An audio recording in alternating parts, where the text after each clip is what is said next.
নতুন গঠন করা জাতীয় নাগরিক পার্টি এনসিপি থেকে 3 নেতা পদত্যাগ করেছেন। বৃহস্পতিবার 6 মার্চ দলটির আহ্বায়ক নাহিদ ইসলাম বরাবর 3 জন পৃথক পদত্যাগপত্র পাঠিয়েছেন।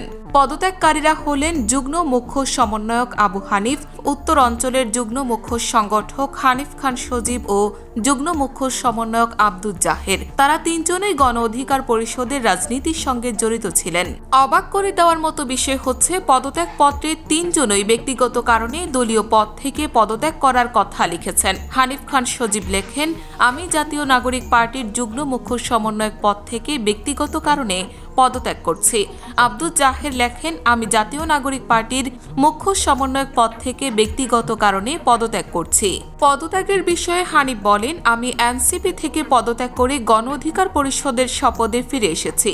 গত 28শে ফেব্রুয়ারি রাজধানীর মানিক মিয়া অ্যাভিনিউয়ে এনসিপির আনুষ্ঠানিক আত্মপ্রকাশের পর হানিফ সহ দলটির অন্তত 20 জন নেতাকর্মী নাহিদ ইসলামের দলে ফেরেন। কিন্তু মাত্র 1 সপ্তাহ যেতে না যেতে তাদের মাঝে 3 জন বেরিয়ে গেলেন। এই বিষয়ে কোনো মন্তব্য প্রকাশ করেনি এনসিপি কিংবা আহ্বায়ক নাহিদ ইসলাম। তবে ধারণা করা হচ্ছে, গণ অধিকার পরিষদের কোনো প্রস্তাবে রাজি হয়েই এই পদত্যাগের সিদ্ধান্ত নিয়েছেন 3 নেতা।